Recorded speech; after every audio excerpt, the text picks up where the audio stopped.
I don't normally do this, but I'm going to go out on a limb and say that the RS3 is probably going to be the best vehicle that I have driven in 2022. You'll have to wait till December to find out for sure, of course. But a lot of what makes the RS3 absolutely fantastic also makes the A3 and the S3 absolutely excellent. So in this video, I'm not just going to be talking about the highest performance version of the A3, I'm going to be talking about the regular models as well. What's most interesting about this RS3 is that it's not as expensive as some of you might be thinking. This starts at $58,900 for 400 horsepower and absolutely a ton of bonkers fun. This is in a similar price range to certain versions of a Ford Mustang, or a Chevy Camaro, or BMW 3 Series, or Audi A4, or Mercedes C-Class, etc., and I would rather have the RS3 than any of those alternatives. Collectively, the A3, S3, and RS3 are Audi's smallest sedan, although there is a smaller Audi in the US that would be the Q3, and in Europe there's also an A1 and a Q2 that are a bit smaller than this. But this is decently more compact than an Audi A4. The front end, however, looks very familiar if you've seen any modern Audi with this distinctive grille here. If you get the RS3, we get more of an angry front end with black sections here rather than the body color sections that we find in the other models. But the headlights are pretty similar to the Audi S3. They're definitely different than the A3. A little bit more cooling going on down here as well than we find in the others because we have a lot more horsepower under the hood. I've long been a fan of Audi's restrained and elegant design language. Even though this is the hottest version of the A3, this doesn't look too different from some angles. We have a pretty subtle lip spoiler on the back, no enormous wing back here. Blacked out trim on the sides and the front, bit of a different sill down there below the doors, different wheels of course, and the biggest difference is going to be the front fender design, which is a subtle flare because we have much wider tires up front than you find in the regular model. There is what appears to be a faux vent right there behind the front fender. It does not look like it's functional in this vehicle, but this is much more elegantly done than the tacked-on fender flares that we find in most mainstream performance vehicles, and the rest of the sheet metal is shared with the A3. If you're looking at any of the flavors of A3 and you're thinking to yourself, that might be just a bit too small for me if I'm trading in my 20-year-old BMW 3 Series, fear not, this is actually about the same size on the outside and bigger on the inside than a BMW 3 Series from 20 years ago, which is exactly why so many European viewers laugh every time we call one of these vehicles a subcompact sedan. This, in Europe, is absolutely not a subcompact sedan. However, in the United States, technically it would be. This is a subcompact luxury sedan. Compact would be a BMW 3 Series or an Audi A4, which are definitely bigger on the outside and harder to park than this. As you get closer to the RS3, it's going to become obvious why we have to have this flared front fender. We have 265 width tires up front. These are absolutely enormous for a vehicle in this segment. The suspension and the tires are really the key to the way that the RS3 performs out on the road in terms of handling. These are 19-inch tires and wheels and a 30 series tire up front, so really, really low profile. But the RS3 has an adaptive suspension system that will really surprise you. The other thing that might surprise you is the staggered tire setup, but the reverse of what you find in other performance vehicles. Narrower in the back, wider up front. That's because this has a transverse engine under the hood, so more weight is on the front axle. 245/35 series tires in the back, so a little bit more cushion than we find up front. As with the front end design, the rear end gets progressively more aggressive as you go from A3 to S3 to RS3, although weird twist, S3 gets quad exhaust tips, RS3 gets dual exhaust tips integrated into the rear bumper, although way inside there are actually 2 exhaust tips per outlet. In case you're wondering, this RS3 has the black optics package on it, so the regular RS3 is not going to have quite the same number of blacked out bits that we find on this model. We have full LED tail lamp modules, brake lights up above, turn signals below, and they're amber turn signals, unlike a lot of Audis that get red turn signals in the US.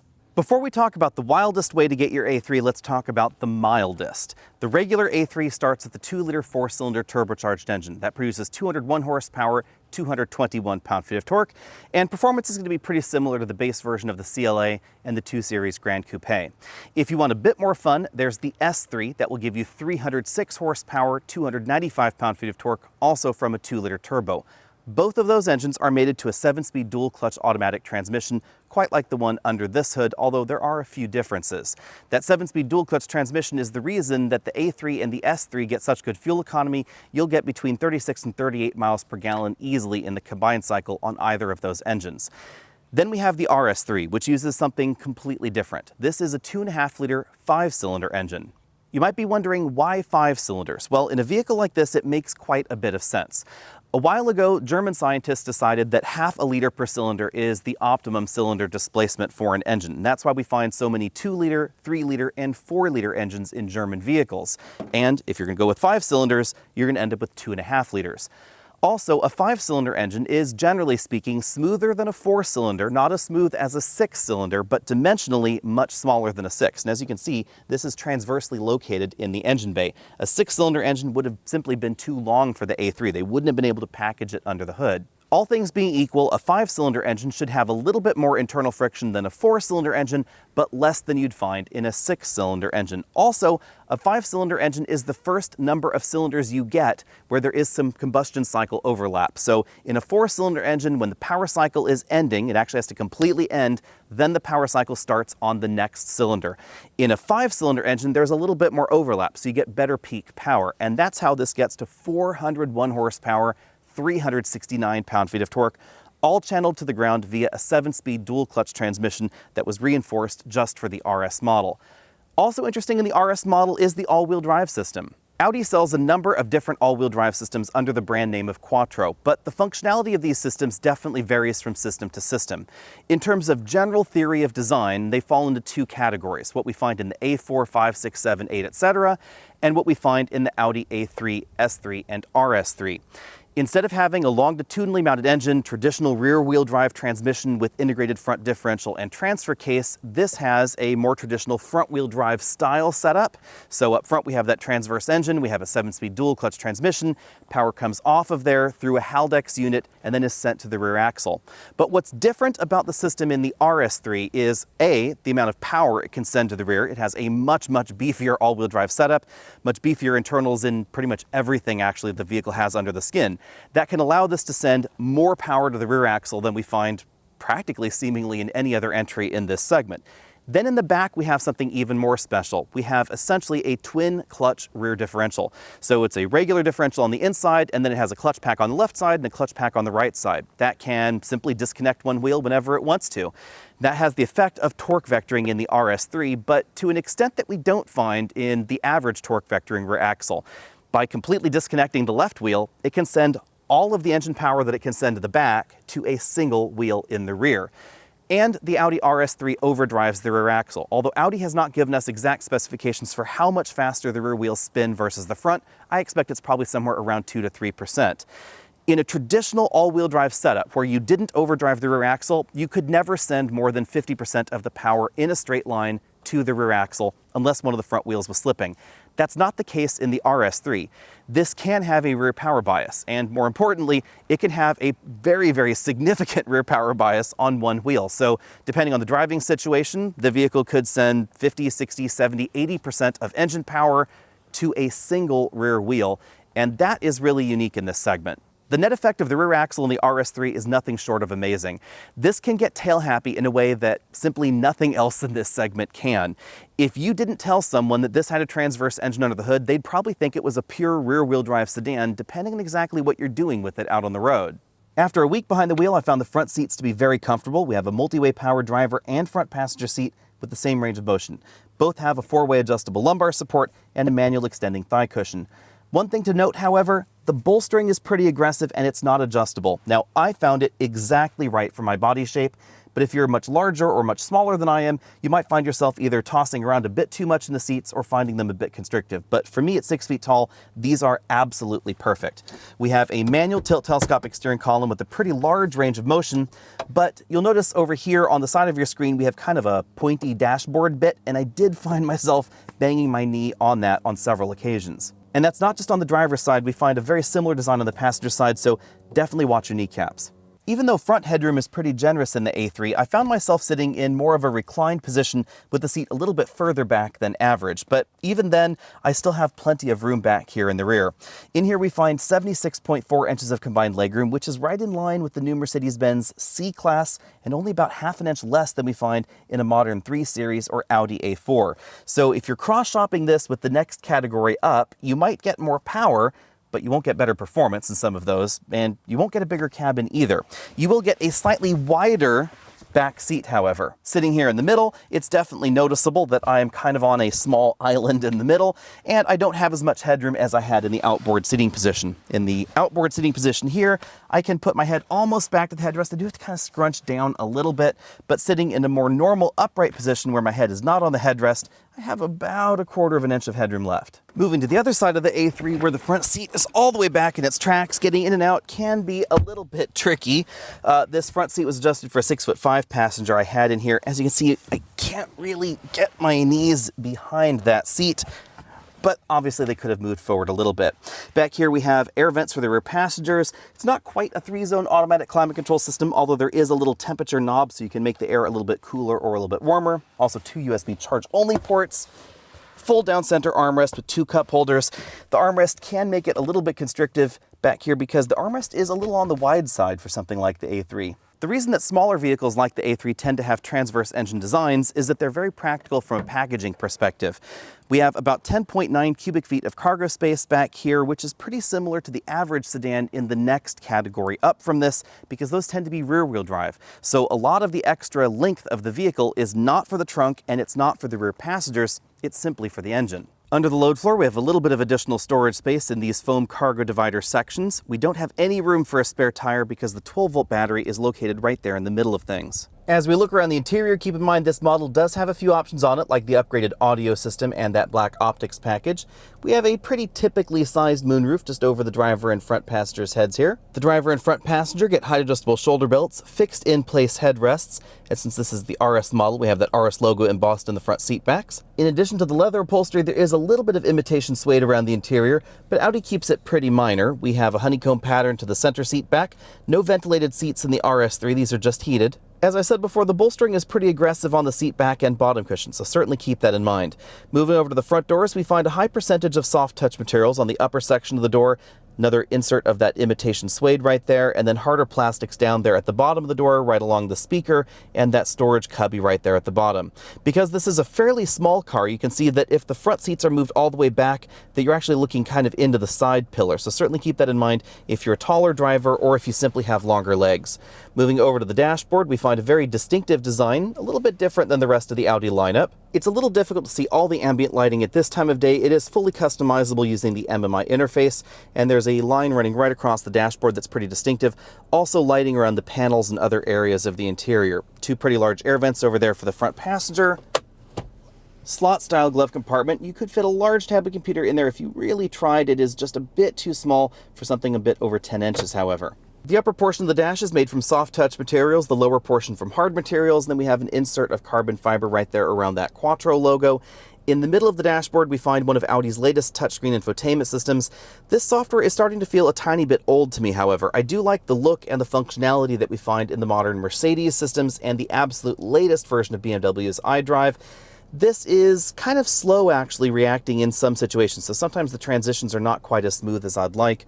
Interacting with Apple CarPlay, however, that is definitely pretty easy to do, and you'll notice that the left side of the screen retains some of those system buttons to make access to those a little bit easier.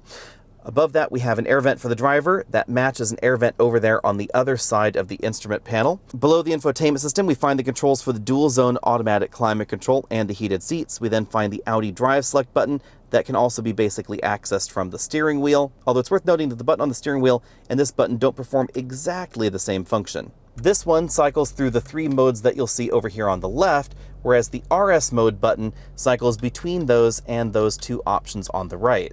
The RS individual drive mode gives you a decent amount of customization. The RS torque splitter can be adjusted as far as how much torque vectoring it's going to do. Comfortable is pretty similar to an Audi S3. Balanced is a lot less balanced than it says. That's still pretty aggressive. And Sport is the bonkers mode where it's really going to be hanging that tail out for you. It's an interesting feel. When you turn around in corners, it's basically going to give you just a little bit of yaw motion in the rear to really cut that corner very tightly. We then have drive mode, suspension, steering, and of course you can adjust the engine sound in 3 different modes there, and then turn the ESC to on or sport. Now, if you want to use launch control, you do have to use the RS performance mode or settings that are basically the same as RS performance mode. RS torque rear, that is the drag mode. Continuing back down the center console, we find 2 USB inputs, not quite enough room to store some of those larger smartphones. This does support wireless CarPlay, however. Controls for the infotainment system over there, engine start-stop button, then a joystick-style shifter, that's park, and then for drive we pull back, sport mode is another pull, reverse is a push forward. Below that we have 2 large cup holders, electric parking brake, and a fairly small storage area just under that ratchet-style center armrest. On the driver's side, we find a full LCD instrument cluster. This is still one of my favorites because it has the large moving map display that we've seen from Audi for a while. Keep in mind that you do have to subscribe to the service after the trial period in order to maintain that functionality. As you'd expect, the design has a number of different layouts and themes to it, depending on whether you're in the RS drive mode or you're not, what you want on the display, etc. Moving out to the steering wheel, we find a round design, no flat bottom down there, but we have an RS logo, a split bottom spoke, paddle shifters on the back. The cruise controls are on a stalk just below there, and they don't move with the steering wheel. On the left side, we find the buttons that control that multifunction LCD cluster. On the right side, we find the buttons that control the infotainment system and the Audi RS mode button. In my opinion, designing a vehicle like the RS3 is more difficult than designing a vehicle like a C63 or an M3, because at those price points, you're likely going to have other vehicles around for daily driving, and the RS3 is designed to be an absolutely bonkers performance vehicle that you can also commute in daily, because this might be the only car you own. Creating that balance between performance and daily driver livability is definitely tricky, and this has the performance chops you'd expect. 0 to 60 with launch control, 3.3 seconds. 0 to 60 without launch control, 3.5 seconds. Launch control in the RS3 is a bit different than some vehicles with launch control because of the dual clutch transmission. Let me demonstrate here. If I just come to a stop, not in launch control mode, just in regular auto mode, and I floor it, build up, and then right there around 20 miles an hour, all of the power comes online. That's because this really is a manual transmission at heart. It's just that the robot is shifting it for you. So it's trying not to wear out the clutch prematurely. It's trying to give you a solid, reliable, smooth start. This dual clutch transmission is light years ahead of the Mercedes dual clutch in terms of its shift feel, shift quality, predictiveness of the shifts, etc. It's not as aggressive as the Mercedes transmission at downshifting for you if you're really driving it hard, but in all the other ways for daily driver livability, where things like shift quality, slow and go, stop and go traffic, etc., all of that is better with this dual clutch transmission than the Mercedes. Now, if I were to put this in its most aggressive drive mode here, well, I should say second most aggressive drive mode, because we're not out on a track and I'm not going to do drifting here, and I were to just launch it, say we'll find this little straightaway here, we're not going to do it very long. Here's the difference. In this mode, if I put my foot on the floor, it's going to rev the engine up much higher, and it's going to keep those revs up longer. So the clutch is fully engaged at a lower speed and higher RPM. The takeaway from this is probably obvious, but if you want discrete acceleration, if you just want to pop it and drive, stomp it, go 0 to 60 in 3.2, 3.3 seconds, that's not going to be this. It's going to take a little bit of prep work, and the person next to you is really going to know that you want the maximum in acceleration, because they'll hear the rev, they'll hear the louder exhaust mode. That said, the RS3 is stupid fast in every drive mode. This is incredibly quick, and it has an absolutely excellent feel. The shifts are crisp, the shifts are fast, the transmission almost always knows exactly the right gear for you, and if you want to tell it what you want, you can just use the paddles. Also absolutely bonkers is the stopping distance, just 101 feet. This is one of the shortest stopping distances that I've ever recorded, and fade resistance is absolutely excellent with these ventilated rotors up front. The RS3 is really quite light. This weighs about 3,400 pounds, just over, so it's about 400 pounds lighter than something along the lines of a BMW M3 40i. Now, this is heavier than a Civic Type R, which I suppose you could consider kind of sort of a competitor to the RS3. This is sort of the grown-up Civic Type R. It's much more livable, it's quieter, it's more comfortable, it has all-wheel drive, it does everything better than a Civic Type R, but I am reminded of that Civic in the lightweight feel and that nature of the vehicle, because this has that same sort of thing going on. The light curb weight of this vehicle helps it have excellent turn-in, even though we have those really crazy wide tires up front. 265 width tires in a vehicle like this, they're just absolutely wide on the front axle. But the handling is really, really good. The torque vectoring rear axle really is the RS3's party piece. When you go around a corner like that, you can feel the rear end turning. And that's all thanks to that torque vectoring ability in the rear. In some of these situations, nearly 100% or even 100% is going to a single wheel. And because that single wheel is then spinning faster than the front wheel, it can actually pull you around the corner. like you'd expect a professional driver to do in a rear-wheel drive vehicle. But here, it's absolutely epic, and it's just effortless as well.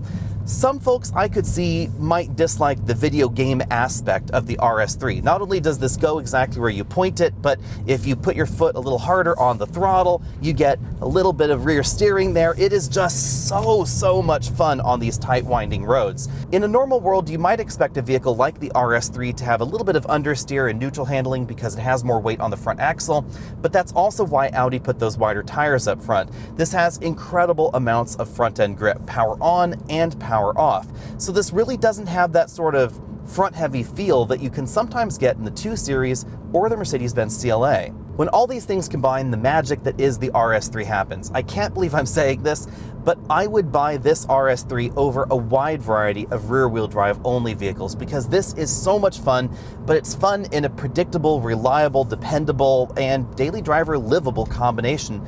And that's why I absolutely have to give this an A+ when it comes to handling. One of the surprising things about the RS3 is the ride quality. Now, clearly, this is going to be firmer than a decent number of the other options in this segment. And if I go over some of the speed bumps here or just bumps in the road, you will certainly feel them in the cabin. We have 30 Series tires up front, but bearing in mind that we have 30 Series tires up front, you'd expect to see all of these little gravel bumps in the road transmitted into the cabin, and that is absolutely not what we find.